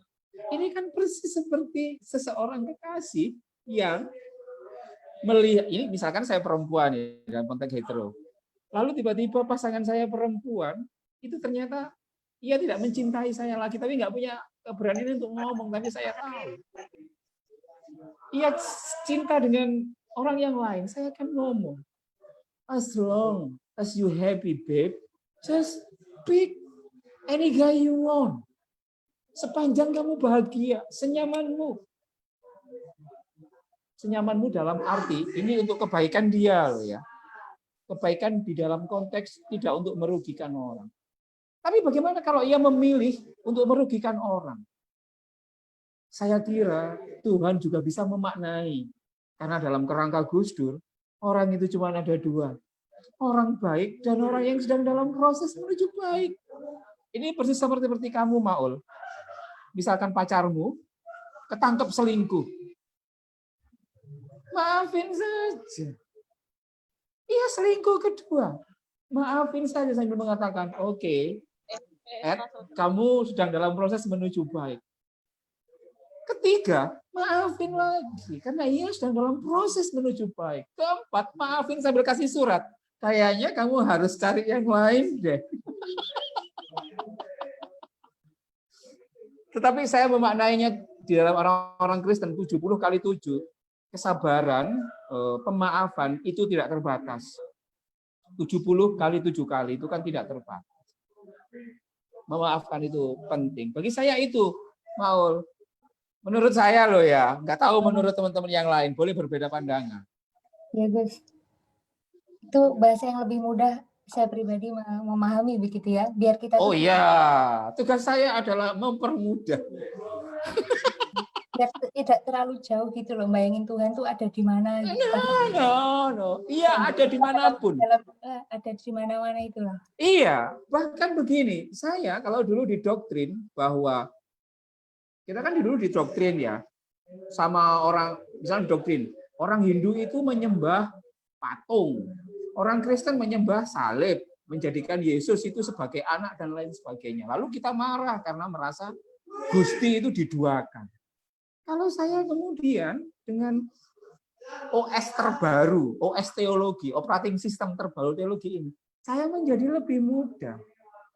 Mungkin bagi saya, mungkin bagi dia dengan cara seperti itu, ia bisa mudah bertemu dengan Tuhan. Fine, I'm happy for you. Yang salah itu kan ketika kita menganggap semua orang harus kayak kita. Bahwa bertemu Tuhan itu harus dengan melalui sholat. Bagi yang bertemu Tuhan hanya bisa bertemu dengan sholat, ya kamu wajib sholat. Tapi bagi yang melakukan cara yang lain, ya menurutku ya kamu punya kemerdekaan untuk itu. Tidak bisa memaksakan orang lain. Itu sebabnya kemudian kenapa sholat misalkan tidak ada hukum pidananya di dalam konteks beragama modern. You mau sholat atau tidak, itu urusanmu dengan Gusti. Urusanmu dengan negara dan lain sebagainya adalah apakah kamu nyolong, memperkosa atau tidak. Nah, itu urusannya secara publik. Saya kira, menurut saya, itu gambaran saya mengenai soal Tuhan. Pertama, Tuhan itu Rahman, ia adalah sangat nyantai, ia sangat sweet, sangat kalem, sangat merahmati, dan ia Rohim, ia ada dan selalu akan memaafkan kita ketika kita rapuh. Ia adalah bahu yang selalu siap untuk kita sandari ketika orang lain melukai kita. Itu. Walam ya Gus, bersandar soalnya. Ini Gus, saya akan mempersilakan Mbak Agnes yang sejak tadi saya tahan dulu untuk bertanya. Sekarang monggo Mbak dinyalakan speakernya untuk bertanya langsung dengan Gus Aan sebelum saya lanjut ke. Silakan. Bentar ya. Siap. Terima kasih moderator. Assalamualaikum warahmatullahi wabarakatuh. Shalom semuanya. Waalaikumsalam. Mungkin sebenarnya hampir sama dengan yang tadi disampaikan Mas Andi. Artinya begini, soal dalam kondisi sekarang ini toleransi itu kemudian di beberapa kelompok itu dibenturkan dengan sejumlah aturan-aturan saklek yang ada di agama. Dan secara otomatis mungkin seperti yang tadi Gus Aan bilang, ketika ada beberapa pesantren yang tidak berani kemudian menjadi teladan karena mungkin itu nanti akan menjadi satu perdebatan seolah-olah itu melanggar ajaran agama, seperti mungkin mengucapkan salah, apapun itu. Jadi seolah-olah kita terbelah dalam kondisi yang satu, kita bertoleransi, tetapi di sisi lain kita dihadapkan dengan kelompok-kelompok yang taat pada agama, tetapi tidak bisa bertoleransi.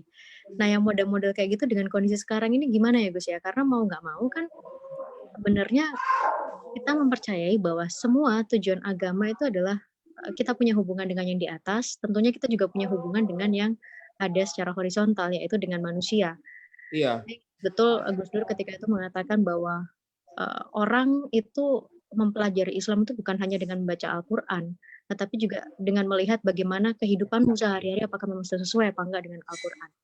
Tetapi pada faktanya toleransi itu sekali lagi itu harus seolah-olah ketika kita mau toleransi kita tuh dibenturkan dengan ayat-ayat yang seolah-olah ini kalau misalnya kita tetap melakukan, kamu berkata toleransi, tetapi itu melanggar ayat dan kemudian nantinya akan menimbulkan dosa atau pahalanya berkurang. Kayak gitu, Gus. Terima kasih. Ya. Saya kembalikan ke moderator.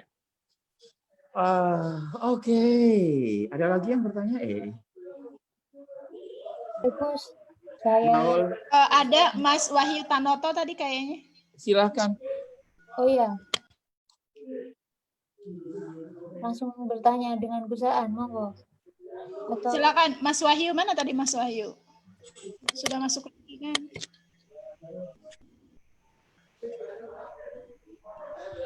apa namanya teh Mas Wahyu? Mas Wahyu ya tadi ngacung Mana ya? Kok belum nemu saya? keluar ya.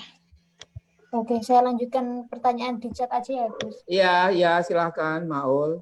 Ini cara menghadirkan Tuhan di dalam hati, Gus, katanya Gus. Gimana itu? Masya Allah. Baik. Oke.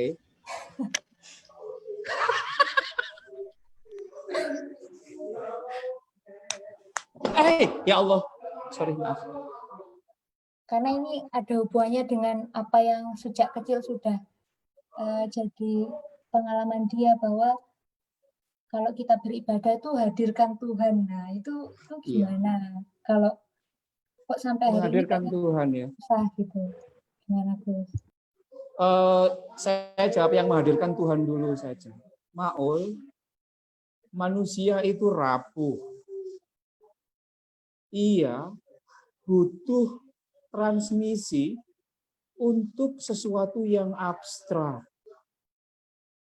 Itu sebabnya ketika ada orang yang LDR ngerti ya teman-teman, long distance relationship, itu ia butuh kehadiran secara fisik. Minta dong fotomu yang paling seksi, supaya hatiku berbunga-bunga. Kita fit call dong. Yang ingin saya katakan, Tuhan di dalam tradisi Islam klasik, itu selain dihadirkan secara jealousy, envy, dan mengkhianati Rahman dan Rahim seperti yang saya impikan, ia juga tidak boleh dibayangkan yang macam-macam.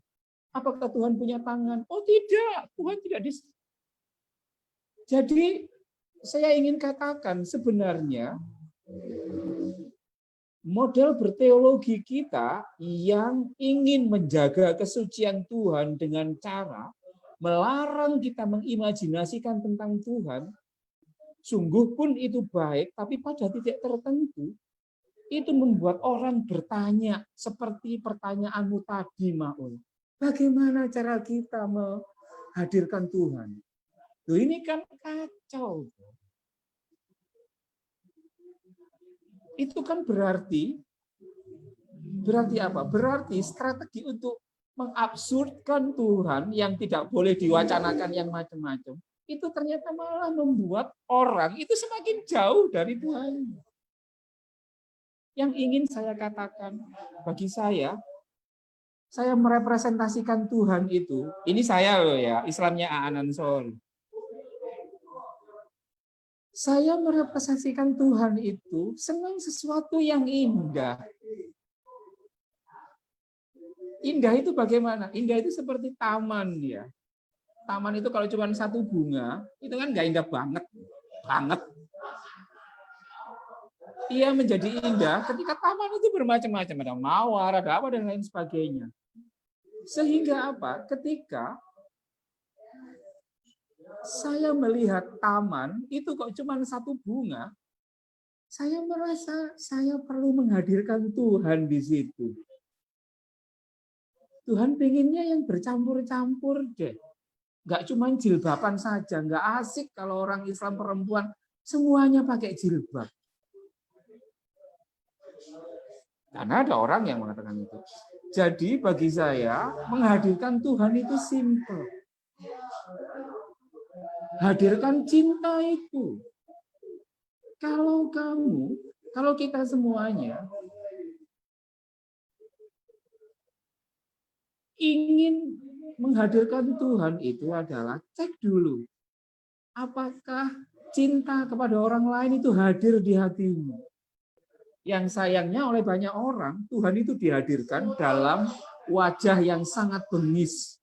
Tuhan saya hadirkan untuk menghajar gereja. Tuhan saya hadirkan untuk mengobrak-abrik orang-orang waria. Salah. Tuhan hanya hadir ketika kita ingin berbuat baik. Jadi Tuhan, Allah itu kita hadirkan ketika kita ingin mengasihi kepada orang. Tapi bagaimana kalau kita tidak ingin mengasihi? Berarti Tuhan tidak ada di situ dan kamu perlu menghadirkan Tuhan. Sebab kalau ada Tuhan, kamu tidak akan marah. Kalau ada Tuhan, kalau kamu meyakini Gusti ada di hatimu, harusnya kamu easy to forgive. Easy to forgive. Ini bagi saya. Caranya seperti apa? Kalau caranya adalah kamu harus sholat, ya you have to do that way. Kalau kamu caranya harus ke gereja, and then you have to do that way. Tapi kalau caranya adalah saya menemukan Tuhan dengan cara ngopi dan berdiskusi, maka itu harus kamu lakukan seperti itu. Bagi saya itu menghadirkan Tuhan itu adalah menghadirkan kedamaian bagi dirinya agar, saya ulangi lagi, menghadirkan kedamaian pada dirinya agar ia bisa menghadirkan kedamaian bagi orang lain. Kalau kita tidak mau mengucapkan selamat Natal atau selamat Hari Nyepi pada yang lain, saya meyakini Tuhan nggak ada di situ. Kamu perlu untuk menghadirkan Tuhan. Yang kedua adalah soal toleransi. Ada ayat-ayat yang dibenturkan seperti itu. Saya menghormati teman-teman yang begini dalam studi ilmu Al-Quran, sepanjang yang saya tahu, ada 123 ayat-ayat pluralisme. Ya, ayat-ayat pluralisme itu ada sekitar 123-an. Yang hampir semuanya itu turun dalam periode Mekah. Oke? Periode awal. Lalu ada 160 ayat Al-Quran yang terkesan intoleran. Turun dalam periode Madinah. Oleh para kalangan klasik, dimaknai Mekah ini masa lalu, undang-undang yang lama, Madinah adalah undang-undang yang baru. Maka yang berwenang adalah undang-undang yang baru. Saya baru ngerti. Itu para penafsir klasik ngomong seperti itu. Sehingga implikasinya apa? Benci terhadap orang-orang yang berbeda agama. Karena memang cara pandangnya, maka harus kalah dengan Madinah. Tapi orang-orang seperti Gus Dur, orang-orang seperti Ibnu Asyur, orang-orang seperti Nurholis Majid, itu meletakkannya menarik. Iya, meletakkannya ayat-ayat ini saling mengkomplementari. Dalam arti bahwa ia memunculkan ayat-ayat universal, meskipun itu dari Mekah. Nah, terkait soal toleransi itu, bagi saya mengatakan ayat-ayat yang Mekah yang sangat plural, 123 ayat, itu masih berlaku. Tidak dimansuh oleh, tidak dianulir oleh ayat-ayat Madinah. Ia sejajar dan ada. Itu sebabnya contoh toleransi yang paling keren itu adalah ketika Nabi Muhammad kehilangan Abu Thalib. Abu Thalib kan meninggal, tapi tidak ia tidak berislam secara formal. Tapi apakah kemudian ia membencinya Nabi Muhammad? Tidak. Di suatu cerita, bahkan Nabi Muhammad menangis sangat luar biasa, dan moga-moga saya tidak salah, itu seluruh ininya dijilati supaya ia tidak tersengat api neraka. Di satu sisi ada model pamannya lagi, yakni Abu Lahab, yang yang tidak menyukai Nabi. dari dua paman ini yang beda perlakuan, saya bisa mengambil kesimpulan bahwa sebenarnya terhadap bahkan orang-orang yang tidak mengakui Tuhan pun, atau Kristen atau Yahudi, sepanjang kita bisa sepanjang hak kita sebagai orang Islam itu tidak dilanggar, hak misalkan kita tidak diusir. Kalau di dalam Quran surat Al-Mumtahanat ayat 8 misalkan bahwa Gusti itu tidak ada masalah ketika kita bekerja sama dengan orang-orang kafir yang tidak menyerang orang Islam. Menyerang dalam arti satu, tidak mengusir orang Islam dari kampung halamannya, dan yang kedua, tidak melarang orang Islam beragama. Di luar itu, maka kita wajib untuk berkasih kasihan dengan mereka. Jadi ayat Mumtahanat menurut saya sangat luar biasa untuk saya pegangi. Saya kan sukanya mengajak orang, saya kan sukanya mengajak banyak orang untuk ke gereja. Seperti itu. Anak-anak Islam yang muda-muda saya ajak untuk gereja, supaya ia bisa, I'm sorry. Saya sukanya mengajak anak-anak Islam itu ke gereja, meskipun kemudian di Jombang sendiri kemudian tidak banyak kiai-kiai yang suka. Saya tidak ada masalah. Saya punya dasarnya dan kemudian saya menghormati mereka karena sama-sama punya ayatnya. Yang ingin saya katakan adalah saya meyakini pada diri saya bahwa Tuhan itu mengajarkan kita untuk bisa mengenal satu dengan yang lain. Itu konstruksi yang saya pegang seperti itu. Sehingga apa? Sehingga kita perlu bertoleransi. Apa toleransi itu? Toleransi itu adalah kesediaan seseorang untuk bisa merasakan pengalaman hidup, habit dari orang yang berbeda keyakinan dengannya. Toleransi itu seperti yang dilontarkan oleh teman-teman Kristen, yang ketika ada orang Islam datang ke rumahnya, lalu orang Kristen itu, kamu sudah sholat belum? Kalau belum sholat, ini tak kasih sajadah, kamu sholat di sini. Sebab orang Kristen ini tahu betul bahwa ketika ada orang yang tidak bisa beribadah, pasti sengsara, maka ia mempersilakan orang itu beribadah. Itu toleransi, yakni kesediaan seseorang untuk bisa merasakan penderitaan, pengalaman, habits orang-orang yang berbeda keyakinan dengannya. Itu toleransi. Makna toleransi yang saya itu. Sehingga apa? Bagi saya ini sangat Quranik. Ini Rahman dan Rahim. Maka saya lakukan itu. Meskipun kemudian saya kira teman-teman di pesantren juga punya cara pandang yang lain. Tetapi begini, kenapa kok banyak pesantren yang belum siap seperti itu? Saya menduga ini sebenarnya politik ekonomi. Mereka takut mungkin ya, takut kalau misalkan kiainya sering ke gereja untuk mengkampanyekan soal perdamaian, lalu kemudian dicap menjadi liberal, progresif, lalu pesantrennya tidak punya santri. Bagi saya kekhawatiran itu sebenarnya tidak cukup relevan, sebab di pesantren ngalah, pesantren yang plural di wilayah itu, santrinya juga meluap-luap. Nah, makanya saya challenge bagi teman-teman yang punya pesantren, RMI, Robitotul Ma'ahid Islamiyah, itu juga mulai berpikir ulang menyangkut soal penguatan toleransi di pesantrennya masing-masing. Karena dengan cara itu, kita meyakini rahman dan kerahiman dari Allah itu sendiri. Itu Maul, menurut saya Maul. Oke, terima kasih Gus Aan. Ini melihat waktu dan juga chat di grup atau di sini di Zoom, saya ingin menyampaikan tanggapan peserta di sini bahwa sebenarnya untuk menempuh jalan untuk bertemu Tuhan itu sendiri itu harus dibarengi dengan niat, yang mana salah satunya mungkin bisa pakai jalan sunyi atau dilakukan sendirian. Tapi di sisi lain, kadang masih ada yang menggunakan jalan atau jalur yang berat karena dipengaruhi oleh faktor internal maupun eksternal. Jadi untuk menutup sesi ini saya juga ingin jenengan menanggapi yang terakhir, Gus. Jadi Soal apa itu?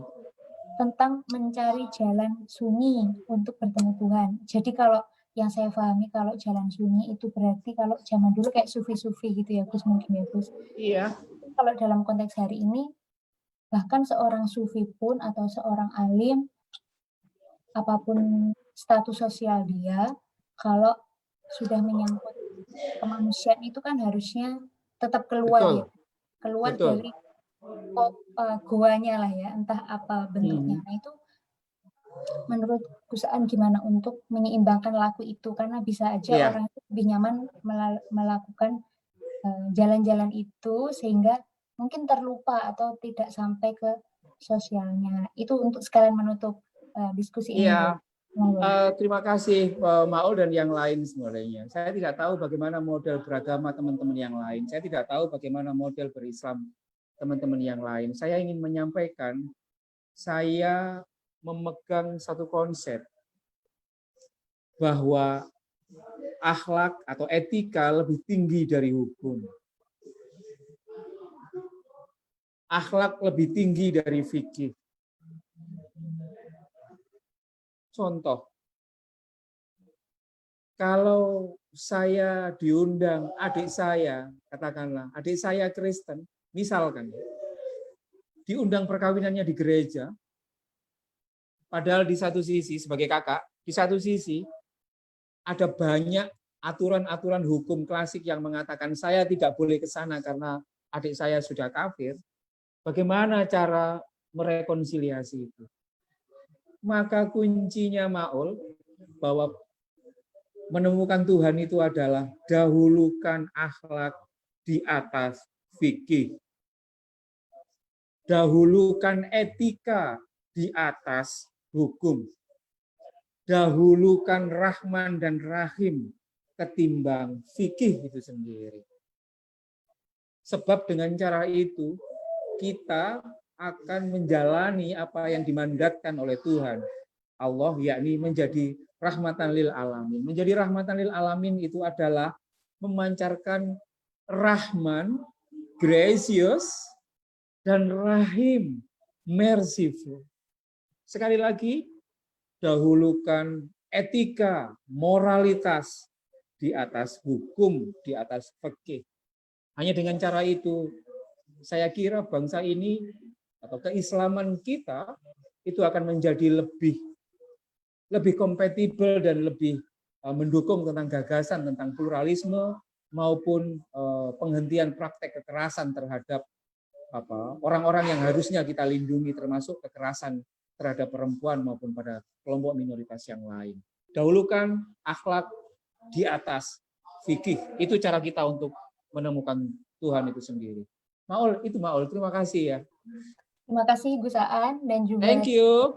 Terima kasih. semoga apa yang kita dengar dan juga pelajari dari pengalaman Gus Aan dan juga sudut pandang beliau bisa bermanfaat dan merubah apa yang mungkin kita selama ini baru mendengarnya begitu.